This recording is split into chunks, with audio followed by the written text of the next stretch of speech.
योग वशिष्ठ का ये सूत्र कहता है, the sense of perceiver and perceived is common to all embodied beings, but the yogi worships the one self. सूत्र कहता है कि जो दृष्टा और दृश्य का बोध है वो सारे प्राणियों में एक ही है, लेकिन जो योगी है वो एक ही आत्मा की, एक ही सेल्फ की पूजा करता है।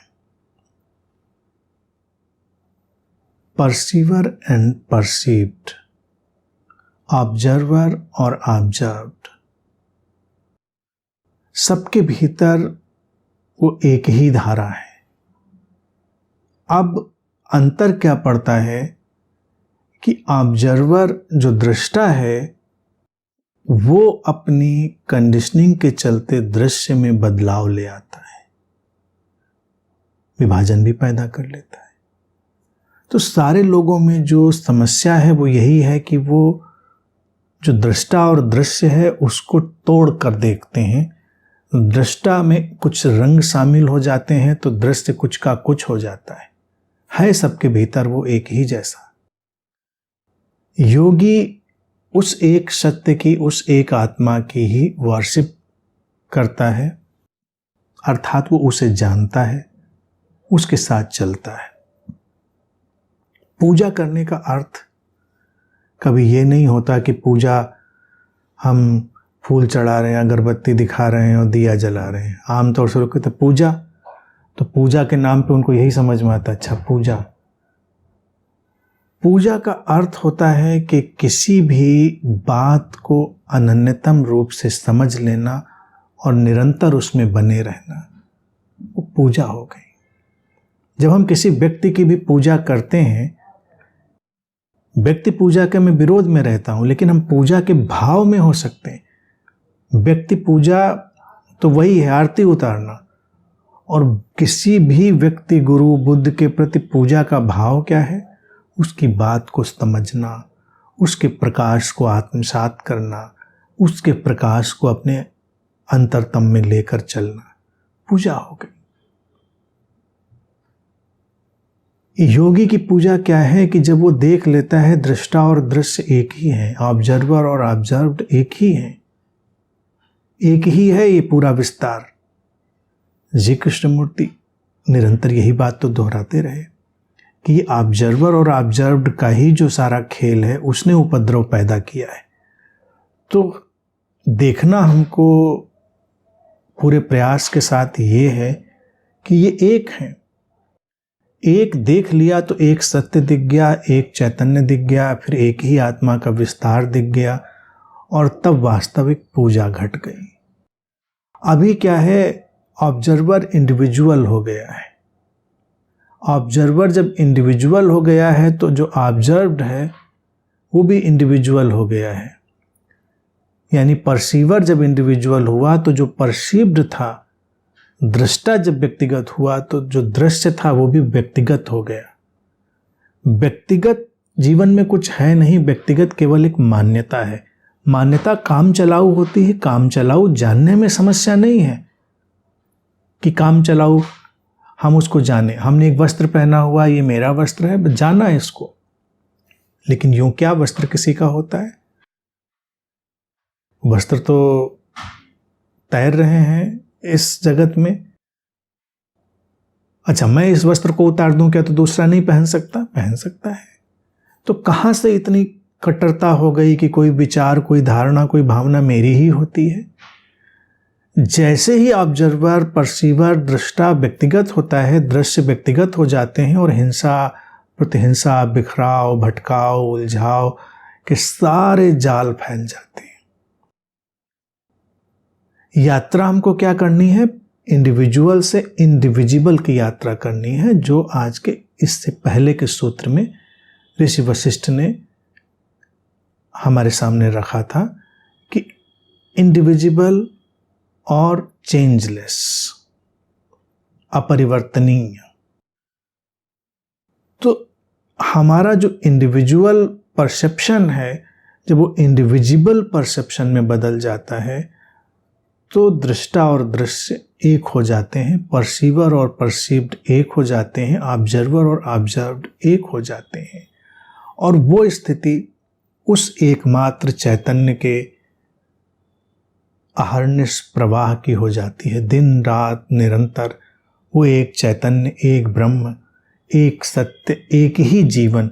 अब ब्रह्म जैसे शब्द टर्मिनोलॉजी हैं भारत की, इसीलिए उनका हम उपयोग करते हैं, लेकिन ब्रह्म को ऐसे न समझे कि कोई ये हिंदू टर्मिनोलॉजी है। ये सुंदर टर्मिनोलॉजी है। ब्रह्म का आशय है जो निरंतर विकासमान है, जो निरंतर विकसित हो रहा है, जो कंटिन्यूअस एक्सपैंड और इवॉल्व हो रहा है, उसको हम भारत में ब्रह्म कहते हैं। तो जीवन जो है वो जीवन निरंतर विकसित हो रहा है और अनेक संभावनाओं में नए नए ढंग से खिलता चला जा रहा है। तो बस जिसने ये देखा वो योगी हुआ, भक्त हुआ, पूजा हुई उसकी। यहां पर दो बातें दिखी, ऋषि वशिष्ठ ने कह दी, बड़ी सुंदर सी बात। योगी उसकी वर्शिप करता है, योगी उसकी पूजा करता है। योगी तो योग में जाएगा, योग का विज्ञान है। भक्त तो है नहीं, पूजा करेगा। लेकिन यहां पर ज्ञानी और भक्त के विभाजन को भी समाप्त कर दिया, कहा नहीं उसको। लेकिन ये कोई विभाजन नहीं है कि ज्ञानी अलग है, भक्त अलग है। भक्त जब पूजा करता है तो क्या करता है, कभी हम देखें? भक्त की पूजा तो उसकी बेवकूफ़ियों का ही विस्तार होता है, उसके खिलवाड़ का विस्तार होता है। भक्त की पूजा वो पूजा नहीं है। असली पूजा है बात को समझ लेना। जो समझ लिया वो विनीत हो गया, विनयशील हो गया, श्रद्धावान हो गया। जिसने उस एक चैतन्य का ही विस्तार देख लिया, वो न यहां झुकेगा न वहां झुकेगा। या तो वो यहां भी झुकेगा या वो वहां भी झुकेगा, या वो बस झुक गया है। अब इसको बताने की या दोहराने की आवश्यकता ही नहीं। लेकिन भक्त की समस्या क्या है, वो यहां झुकेगा तो वहां नहीं झुकेगा, क्योंकि भक्त के लिए तो कोई भक्ति की चीज होगी, भक्ति का ऑब्जेक्ट होगा, व्यक्ति होगा, मंदिर होगा, कोई तरीका होगा। तो ये जो भक्तियां हैं ना, ये केवल एक्सपेंशन ऑफ इग्नोरेंस है, व्यक्ति की अज्ञानता का विस्तार है। ऋषि वशिष्ठ यहां पर कह रहे हैं असली भक्त पैदा ही तब होता है जब ज्ञान परिपक्व हो जाता है। ये आत्म के अनुभव और आत्म के विस्तार का अंतिम सूत्र ऋषि वशिष्ठ ने लिया और यहाँ पर उन्होंने ज्ञानी और भक्त का भेद समाप्त कर दिया। ज्ञानी जब परिपक्व हो गया तो भक्ति का फूल खिल गया, वर्शिप, पूजा शुरू हो गई। पूजा आप कहीं दिखाने की आवश्यकता नहीं, जो कली खिली है जहां खिली है वहीं वहीं से उसको अर्पित। जो जीवन जहां खिला है, जैसे खिला है, वहीं वहीं से उसको अर्पित। किसको? जीवन ही जीवन को अर्पित। लेकिन भक्तों को देखिए, भक्त अपनी भक्ति भावना में कितनी हिंसा कर डालते हैं। इतिहास उससे भरा पड़ा है।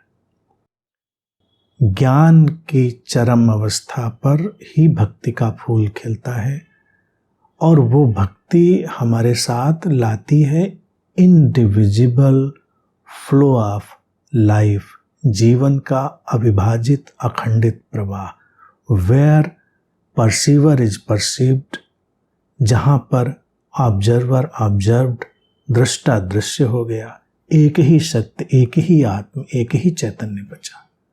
ये बोध जो अपने भीतर निरंतर लेकर चलता है वो परिपक्व ज्ञानी है और उसका जीवन भक्त जैसा होता है। उसकी अभिव्यक्ति भक्ति जैसी है, अंतरतम विशुद्ध ज्ञान के जैसा है। तो ये ऋषि वशिष्ठ के इस आत्म की यात्रा का अंतिम सूत्र और बहुत ही सशक्त और सूक्ष्म और जीवन को गहनतम आनंद से भर देने वाला। बस यही ध्यान रखें कि जीवन को देखने का नजरिया इंडिविजुअल ना होकर इंडिविजिबल बनाना है, वैयक्तिक ना बनाकर उसको अखंडित बनाना है। बस फिर सारी समस्याएं जीवन से तिरोहित हो जाती हैं। आनंद का एक प्रवाह पूरे जीवन को घेर लेता है और फिर हम जहाँ हैं, जैसे हैं, वही पूजा है।